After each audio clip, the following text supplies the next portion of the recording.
बिस्मिल्लाहिर्रहमानिर्रहीम। अस्सलामुअलैकुम वरहमतुल्लाहि वबरकातुहू।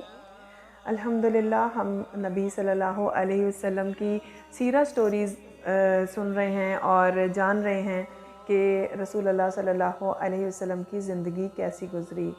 और अल्लाह सुब्हानहू व तआला से दुआ है कि हम रसूलुल्लाह सल्लल्लाहु अलैहि वसल्लम की मोहब्बत में ये तमाम उनकी सुन्नतें सीख सकें, उनके जो उन्होंने हमें वैल्यूज़ सिखाई वो सीख सकें और अल्लाह ताला हमें साबित कदमी अता फ़रमाए, आमीन।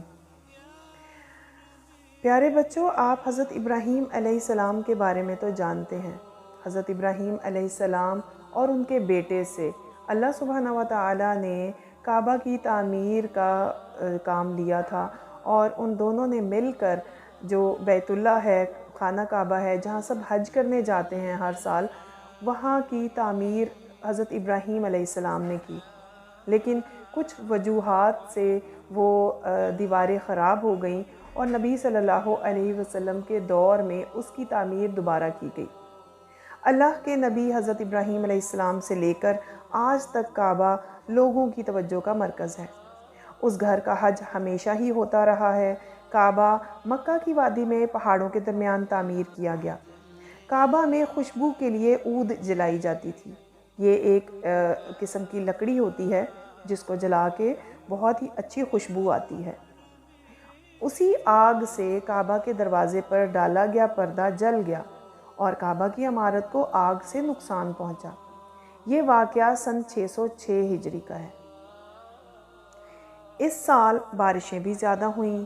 सारा पानी काबा और उसके इर्द गिर्द जमा हो गया, जिसकी वजह से काबा की दीवारों में दरारें पड़ गईं। इमारत की छत ना होने की वजह से भी बारिश का पानी जमा हो जाता। दीवारों की मजबूती भी बहुत कम थी। मक्का के लोग इकट्ठे हुए और सोचने लगे कि इस साल बारिशों के पानी ने इमारत को इस कदर नुकसान पहुंचाया है, डर है कि इमारत किसी भी वक्त गिर सकती है। और ये फ़ैसला किया गया कि इस इमारत को गिराकर दोबारा तामीर किया जाए। अब्दुल्ला बिन अब्दुल मुत्तलिब के मामू अबू वहब ने बाकी सरदारों की मौजूदगी में तय किया कि काबा का आला मकाम ये तकाज़ा करता है कि काबा की तामीर सिर्फ हलाल कमाई से की जाए। उसके लिए सबसे कसम ली गई कि काबा की तामीर में किसी भी ऐसे काम से कमाई हुई दौलत इस्तेमाल नहीं होगी जो काम नाजायज़ हो। काबा में मौजूद तमाम बुत उठा लिए गए और उन्हें एहतियात के साथ संभाल कर रख लिया गया। नई तामीर का फ़ैसला करने के बाद सबसे मुश्किल मरहला ये था कि काबा की इमारत कौन गिराएगा। उस काम के लिए कोई भी तैयार नहीं था। लोगों का ख्याल था कि जो इस इमारत को गिराएगा उस पर मुसीबत आ जाएगी। वो बेहुरमती के डर से इस काम से पीछे हट रहे थे। हालांकि ऐसा किसी बेहुरमती या बुरी नीयत से नहीं किया जा रहा था। आखिर वलीद बिन मुगीरा मखजूमी ने हिम्मत दिखाई, कदाल पकड़ी और काबा की दीवार तोड़ना शुरू कर दी।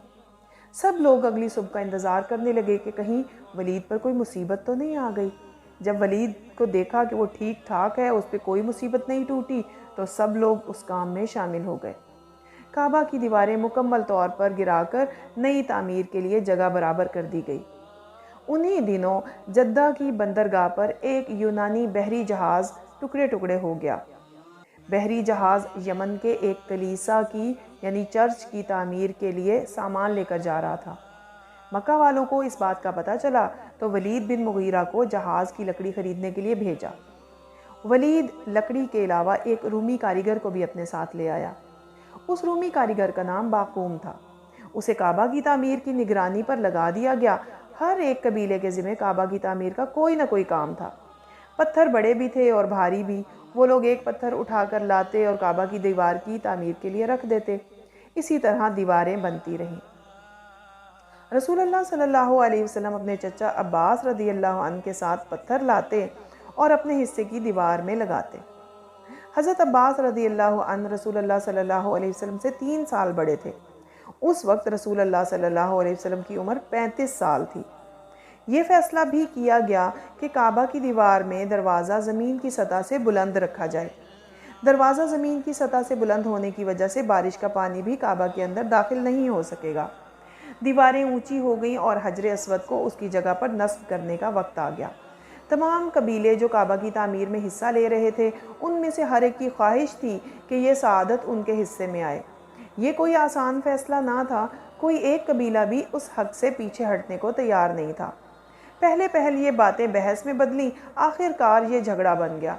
कोई भी उस सआदत से महरूम रहने को तैयार नहीं था। हर किसी ने उसे ज़िंदगी और मौत का मसला बना लिया। इख्तलाफ इतना बढ़ा कि जंग में बदलने लगा।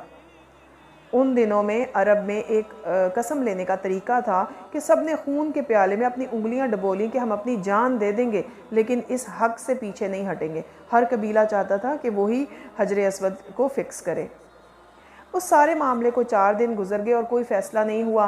5वें दिन लड़ाई छिड़ने को ही थी कि अबू उमैया बिन वलीद मखजूमी ने सब कबीलों को जमा किया, पंचायत बुलाई। अबू उमैया कुरैश के सबसे ज़्यादा बुजुर्ग शख्स थे। उन्होंने कहा, लड़ाई से काबे की बेहुरमती हो गई, काबे में कत्लो गारत होगी, जो किसी भी सूरत मुनासिब नहीं है। हमें मिल बैठकर कोई फ़ैसला करना चाहिए, बातचीत करनी चाहिए। काफ़ी देर की गुफ्तगू और बहस के बाद ये तय पाया कि कोई शख्स यहाँ यानी काबा से बाहर नहीं जाएगा और काबे से बाहर मौजूद किसी को इस फ़ैसले के मुतालिक नहीं बताया जाएगा। कल सुबह जो शख्स सबसे पहले काबे में दाखिल होगा, हम उसे अपना जज मान लेंगे। वो जो भी फ़ैसला करेगा, जिस भी कबीले के हक़ में वो फ़ैसला करेगा, हम सब उसके फ़ैसले के पाबंद होंगे और हम उस फ़ैसले को कबूल करेंगे और कोई लड़ाई नहीं करेंगे। सब लोग उस पर राज़ी हो गए। अब इंतज़ार होने लगा कि रात हो और फिर अगली सुबह हमें पता चले कि वो कौन है जो हमें उस मुश्किल से निकालेगा, यानी सुलह सफ़ाई से, और वो मसला हल हो जाए कि कौन सा कबीला हजर अस्वद को फ़िक्स करेगा। अगली सुबह एक नौजवान जिसकी उम्र 35 साल थी, बाबे बनी शीबा से काबा में दाखिल हुआ। उस नौजवान को देखते ही सबके चेहरों पर खुशी फैल गई। ये अमानतदार हैं, हम सब इनके फ़ैसले पर राज़ी हैं। लोग इस बात पर खुश हैं कि काबा में सुबह सबसे पहले दाखिल होने वाला शख्स अमानतदार है, सच्चा है, सुलह पसंद है, समझदार है, आला ख़ानदान से ताल्लुक़ रखता है। ये इंसान सबके लिए काबिल कबूल है। सबको यकीन है कि वो सबके साथ इंसाफ करेगा। जी हाँ, ये मोहम्मद सल्लल्लाहु अलैहि वसल्लम है। रसूल अल्लाह सल्लल्लाहु अलैहि वसल्लम को सरदारों के कल वाले फ़ैसले के बारे में नहीं पता था। वो तो अपनी आदत के मुताबिक काबा में इबादत के लिए आए थे। अल्लाह करीम ने काबा के लिए फ़ैसला करने वाला ख़ुद चुन लिया। अब सारे लोग रसूलुल्लाह सल्लल्लाहु अलैहि वसल्लम के इर्द गिर्द जमा हैं। उन्हें बता रहे हैं कि कबीले आपस में झगड़ रहे हैं। सब हजर अस्वद को काबा की दीवार में नस्ब करने की सआदत हासिल करना चाहते हैं, लेकिन किसी हल पर पहुंचने में नाकाम हैं।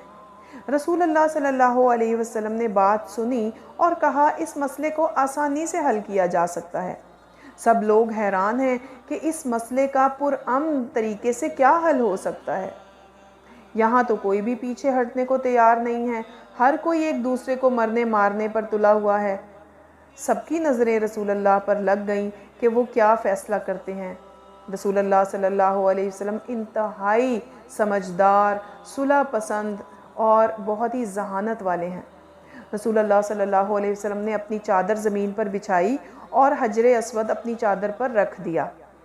लोग हैरानी से देख रहे हैं कि ये क्या होने जा रहा है। तमाम कबीलों के सरदारों को कहा कि वो इस चादर को पकड़ लें, यानी तमाम कबीले चादर के कोनों को पकड़ लें। कुछ कबीलों के सरदारों ने चादर कोनों से पकड़ी, बाकी कबीलों के सरदारों ने चादर को मुख्तलिफ जगहों से पकड़ लिया। सब ने चादर पकड़कर हजर अस्वद को उठाया। हजर अस्वद को वहाँ से ले जाया गया जहाँ उसे नस्ब किया जाना था। वहाँ जाकर रसूलुल्लाह सल्लल्लाहु अलैहि वसल्लम ने हजर अस्वद उठाया और अपने हाथ से उसे दीवार में नस्ब कर दिया। ऐसा खूबसूरत हल देने पर मक्का में रसूलुल्लाह का मकाम और भी बुलंद हो गया। सब लोग खुश हैं कि उन्हें हजर अस्वद नस्ब करने की सआदत हासिल हुई। इस तरह रसूलुल्लाह सल्लल्लाहु अलैहि वसल्लम ने अरब को खूनी लड़ाई से बचा लिया। तो बच्चों, क्या आपको याद है इस स्टोरी में हमने क्या जाना कि रसूलुल्लाह सल्लल्लाहु अलैहि वसल्लम की उम्र खाना काबा की तामीर के वक्त क्या थी? हज़रत अब्बास रसूलुल्लाह सल्लल्लाहु अलैहि वसल्लम से कितने साल बड़े थे? खाना काबा को गिराने के लिए सबसे पहले कदाल पकड़कर किसने काम शुरू किया? और हजर अस्वद को नस्ब करने के लिए किस तरह मामला फहमी सुलह जोई से वो उसका हल निकाला गया और वो हल क्या था। तो सोचते रहिए और सुनते रहिए रसूलुल्लाह सल्लल्लाहु अलैहि वसल्लम की ज़िंदगी के बारे में। इंशाअल्लाह हम मिलेंगे न्यू स्टोरी के साथ। जज़ाकुमुल्लाह खैर। अस्सलामु अलैकुम व रहमतुल्लाहि व बरकातुहू।